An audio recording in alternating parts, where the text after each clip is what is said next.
पहला सवाल है सबक नंबर 9 नक्शा हमारा साथी से सर्वे ऑफ इंडिया कब कायम किया गया। पहला सवाल है सर्वे ऑफ इंडिया कब कायम किया गया। 4 ऑप्शन है 1767, 1768, 1769 या 1770 और इसका सही जवाब है 1767। सर्वे ऑफ इंडिया 1767 में कायम किया गया। ये भारत में नक्शे बनाने का मरकजी इदारा है। अगला सवाल है सर्वे ऑफ इंडिया का सदर मुकाम कहाँ है। 4 ऑप्शन है दिल्ली, अमरावती, देहरादून या नागपुर और इसका सही जवाब है देहरादून। सर्वे ऑफ इंडिया का सदर मुकाम देहरादून है जो कि उत्तराखंड का दारुल हुकूमत है। अगला सवाल है हम इत्तेफाकत किसे कहते हैं। हम इत्तेफाकत किसे कहते हैं। 4 ऑप्शन है पहला मसावी बुलंदी के मुकामात को जोड़ने वाला खत, ऑप्शन बी मसावी आबो हवा को बताने वाला खत, ऑप्शन सी मसावी दर्जे हरारत को बताने वाला खत, ऑप्शन डी मसावी नशेबी इलाकों को बताने वाला खत। इन 4 ऑप्शंस में से कौन सा ऑप्शन सही है और इसका सही जवाब है ऑप्शन ए मसावी बुलंदी के मुकामात को जोड़ने वाला खत हम इत्तेफाकत कहलाता है। अगला सवाल है सबक नंबर 10 भारत का तारुफ से। सवाल इस तरह से है शुमाली भारत की अहम फसल क्या है। ज्वार, चावल, गेहूँ या कॉफी और इसका सही जवाब है गेहूँ। शुमाली भारत की अहम फसल गेहूँ है। सबक नंबर 10 भारत का तारुफ में बहुत सारे सवालात हैं जो तहरीर में हैं उसको तो हम कलमबंद कर सकते हैं लेकिन जो नक्शों में है उसको कलमबंद करना बहुत मुश्किल है। इसलिए आप तमाम सबक नंबर 10 भारत का तारुफ में जो नक्शे दिए गए हैं उन नक्शों पर उबूर हासिल कीजिए। बहुत सवालात वहाँ से आपको मिल जाएंगे। अगला सवाल है लक्षद्वीप कौन से समंदर में वाक़ है। बहरे बंगाल, बहरे अफ्रीकानोस, बहरे अरब या बहरुल कहल और इसका सही जवाब है बहरे अरब। लक्षद्वीप बहरे अरब में वाक़ है। हाल ही में लक्षद्वीप खबरों में भी बहुत ज़्यादा रहा है। इसकी भी बहुत एक अहम वजह है जिस पर हमने खुसूसी वीडियो भी बनाया है। आप चाहें तो इसी चैनल में लक्षद्वीप के ताल्लुक से कुछ अहम मालूमात पर एक वीडियो बनाया गया है, उसको आप तलाश करके देख सकते हैं। सवाल हमारे पास ये है कि लक्षद्वीप कौन से समंदर में वाक़ है और उसका जवाब है लक्षद्वीप बहरे अरब में वाक़ है। अगला सवाल है भारत में ज़ाफ़रान की पैदावार किस रियासत में ज़्यादा होती है। ये दरसी किताब में खुसूसी तौर पर ज़ाफ़रान का जिक्र है और किस रियासत में ज़्यादा होती है। महाराष्ट्र, कर्नाटक, जम्मू कश्मीर या तेलंगाना और इसका सही जवाब है जम्मू कश्मीर। भारत में ज़ाफ़रान की पैदावार जम्मू कश्मीर में ज़्यादा होती है। अगला सवाल है भारत में कॉफ़ी की पैदावार किस रियासत में ज़्यादा होती है। महाराष्ट्र, कर्नाटक, जम्मू कश्मीर या तेलंगाना और इसका सही जवाब है कर्नाटक। भारत में कॉफ़ी की पैदावार कर्नाटक में ज़्यादा होती है। अगला सवाल है भारत में प्याज की पैदावार किस रियासत में ज़्यादा होती है। महाराष्ट्र, कर्नाटक, जम्मू कश्मीर या तेलंगाना। अगर आपको जवाब मालूम है तो आप हर सवाल के बाद वीडियो को पॉज करके उस जवाब को आप एक नोटबुक में लिख लीजिए और वीडियो के ख़त्म पर बताइए कि आपको कितने जवाब सही आए हैं। और सही जवाब है महाराष्ट्र। भारत में प्याज की पैदावार सबसे ज़्यादा महाराष्ट्र में होती है। अगला सवाल है जनूबी भारत की अहम फसल क्या है। ज्वार, गेहूँ, चावल या चाय और इसका सही जवाब है चावल। जनूबी भारत की अहम फसल है चावल। आप जनूबी भारत के किसी भी रियासत का दौरा कीजिए, आपको चावल से बनी हुई बहुत सारी रेसिपीज आपको मिलेंगे, डिशेस मिलेंगे। इडली है, वड़ा है, चावल, बिरयानी, तमाम के तमाम चीज़ें ये चावल से ही बनते हैं। अगला सवाल है कोरोमंडल साहिल पर आकर मिलने वाली दरिया कौन सी है। गंगा, सिंधु, नर्मदा या कावेरी। दरसी किताब में गंगा के ताल्लुक से या जमुना, सिंधु, कावेरी तमाम दरियाओं के ताल्लुक से एक नक्शे के अंदर बहुत सारी तफसीलात बताई गई हैं जिसमें भारत में बहने वाली तमाम दरियाओं के ताल्लुक से मुख्तसर मालूमात है।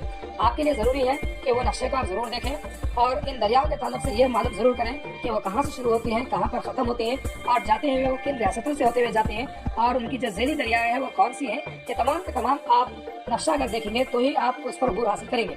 सवाल हमारे पास ये है कि कोरोमंडल साहिल पर आकर मिलने वाली दरिया कौन सी है और इसका सही जवाब है कावेरी। कावेरी कोरोमंडल साहिल पर आकर मिलने वाली दरिया है। अगला सवाल है मगरिब की जानिब बहने वाली दरिया कौन सी है। गोदावरी, कृष्णा, नर्मदा या कावेरी। अगर आप दरसी किताब के नक्शे को देखेंगे तो कुछ दरियाएं हैं जो मगरिब की जानिब बह रही है, कुछ दरियाएं हैं जो मशरिक की जानिब बह रही हैं और मगरिब की जानिब बहने वाली दरिया है नर्मदा। नर्मदा और ताप्ती जो है वो मगरिब की जानिब बहने वाली दरिया कहलाती है। अगला सवाल है वस्ती भारत की अहम फसल कौन सी है। वस्ती भारत की अहम फसल कौन सी है। चावल, ज्वारी, गेहूं या चाय और इसका सही जवाब है ज्वार। वस्ती भारत की अहम फसल है ज्वार। रकबे के लिहाज से भारत की सबसे छोटी रियासत कौन सी है। गोवा, सिक्किम, त्रिपुरा या नागालैंड। और इसका सही जवाब है गोवा। रकबे के लिहाज से भारत की सबसे छोटी रियासत गोवा है और सिक्किम सबसे छोटी रियासत दूसरी सबसे छोटी रियासत है। त्रिपुरा तीसरी सबसे छोटी रियासत है और नागालैंड चौथी सबसे छोटी रियासत है। ये 4 सीक्वेंस में आप याद रख लीजिए। और आखिरी सवाल है, रकबे के लिहाज से भारत की रियासतों में महाराष्ट्र का मुकाम क्या है? पहला, दूसरा, तीसरा या चौथा? और इसका सही जवाब है तीसरा। रकबे के लिहाज से भारत की रियासतों में महाराष्ट्र का मुकाम है तीसरा। सबक नंबर 19, ग़िज़ाई अज्जा से जिस्म की तामीर में अहम रोल अदा करने वाला ग़िज़ाई जुज़ कौन सा है? ऑप्शन ए निशास्ता, ऑप्शन बी नमकियात, ऑप्शन सी प्रोटीन और ऑप्शन डी चर्बी। और इसका सही जवाब है प्रोटीन। जिस्म की तामीर में अहम रोल अदा करने वाला ग़िज़ाई जुज़ है प्रोटीन। जिस तरह दीवार बनाने के लिए पत्थर या ईंटों की ज़रूरत होती है, उसी तरह हमारे जिस्म की तामीर के लिए प्रोटीन की ज़रूरत होती है। कभी कभी जिस्म को छोटा मोटा नुकसान पहुंचता है, इसकी दुरुस्तगी हमको महसूस हुए बगैर हो जाती है। इसके लिए प्रोटीन की ज़रूरत होती है। जिस्म की नशोनुमा के दौरान तो प्रोटीन की बहुत ज़्यादा मकदार में ज़रूरत होती है। अगला सवाल है, आलू में निशास्ता की मौजूदगी मालूम करने के लिए इस्तेमाल होने वाला कीमियाई जुज़ क्या है? पोटाशियम, आयोडीन, प्रोटीन या चर्बी? और इसका सही जवाब है आयोडीन। आलू में निशास्ते की मौजूदगी मालूम करने के लिए इस्तेमाल होने वाला कीमियाई जुज़ आयोडीन है।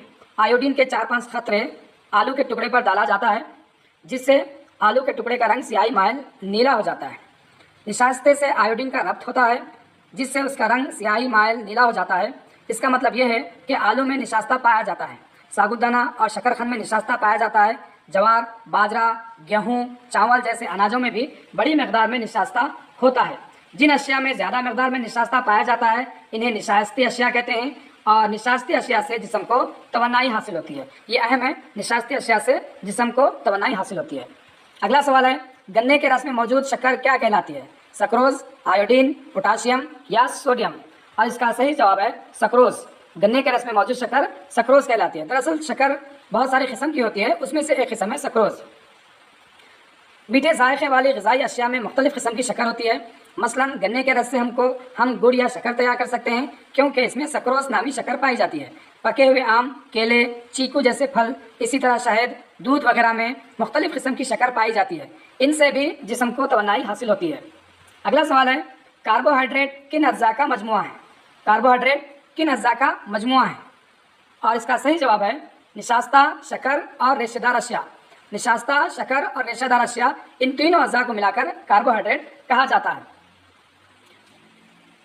और ये जिस्म को तवन्नाई फराहम करने का अहम जरिया है। यानी कार्बोहाइड्रेट का अहम काम जिस्म को तवन्नाई मुहैया करना होता है। कार्बोहाइड्रेट दरअसल निशास्ता, शक्कर और रेशेदार अशिया का मजमुआ होता है। हमने निशास्ता और शक्कर के बारे में पढ़ा है, लेकिन जिस्म के लिए रेशेदार अशिया भी बहुत अहम होते हैं। फलों के छिलके, तरकारियों के पोस्ट, सब्जियां, अनाज, दालें, ये तमाम रेशेदार अशिया हैं। ग़िज़ा में मुनासिब मकदार में रेशेदार अशिया ना हो तो कब्ज़ हो जाता है। अगला सवाल है, खून में लोहे की कमी से होने वाली बीमारी कौन सी है? डेंगू, कोविड-19, एनीमिया या शबकोरी? और इसका सही जवाब है एनीमिया। खून में लोहे की कमी से होने वाली बीमारी एनीमिया है। खून के जरिए दरअसल ऑक्सीजन ले जाने के अमल में लोहे का इस्तेमाल होता है। खून के जरिए ऑक्सीजन जब ले जाई जाती है तो उसमें लोहे का इस्तेमाल होता है। खून में लोहे की मकदार कम हो जाए तो जिस्म को मुनासिब मकदार में ऑक्सीजन हासिल नहीं होती, नेज़, कमजोरी और मुसलसल थकन महसूस होती है। इस शिकायत को एनीमिया कहते हैं। अगला सवाल है, शबकोरी का मर्ज कौन से विटामिन की कमी की वजह से होता है? ए, बी, सी, डी? शबकोरी का मर्ज कौन से विटामिन की कमी से होता है? और इसका सही जवाब है विटामिन ए। शबकोरी का मर्ज विटामिन ए की वजह से होता है। विटामिन हमारे जिस्म के लिए बहुत अहम है। इस ग़िज़ाई जुज़ की मुख्तलिफ किस्मों को अंग्रेजी नाम दिए गए हैं। मसलन vitamin A, B, C, D, E और के, ये अहम विटामिन है। इन विटामिन की कम मकदार में ज़रूरत होने के बावजूद इनकी कमी से संगीन किस्म के नुक़ाइस या बीमारियां पैदा होती हैं। मसलन विटामिन ए की मुसलसिल कमी हो तो शबकोरी का मर्ज होता है, और विटामिन डी की मुसलसिल कमी हो तो हड्डियाँ कमज़ोर और फुटक हो जाती हैं। विटामिन की वजह से हमारे जिस्म को अमराज के खिलाफ मदाफ़ियत की क़ुव्वत हासिल होती है। ये अहम है। विटामिन की वजह से हमारे जिस्म को अमराज के खिलाफ मदाफ़ियत की क़ुव्वत हासिल होती है। अगला सवाल है, कौन से विटामिन की कमी से हड्डियाँ कमज़ोर होती है? अभी हमने पढ़ा, और इसका सही जवाब है विटामिन डी। विटामिन डी की वजह से हड्डियाँ कमज़ोर होती हैं, और वहीं पर कैल्शियम हड्डियों को मजबूत करता है। अगला सवाल है, जिस्म को अमराज के खिलाफ क़ुव्वत मदाफ़ियत फराहम करने वाले ग़िज़ाई अज़्ज़ा कौन से हैं? जिस्म को अमराज के खिलाफ क़ुव्वत मदाफ़ियत फराहम करने वाले ग़िज़ाई अज़्ज़ा कौन से हैं? اور اس کا صحیح جواب ہے وٹامن اور نمکیات۔ وٹامن اور نمکیات جسم کو امراض کے خلاف قوت مدافعت فراہم کرنے والے غذائی اجزاء ہیں۔ اگلا سوال ہے جسم کو توانائی فراہم کرنے والے اہم غذائی اجزاء کون سے ہیں؟ وٹامن اور نمکیات، چربی اور نمکیات، یا کاربوہائیڈریٹ اور چربی، یا آیوڈین؟ اور اس کا صحیح جواب ہے کاربوہائیڈریٹ اور چربی، یہ جسم کو توانائی فراہم کرنے والے اہم غذائی اجزاء ہیں۔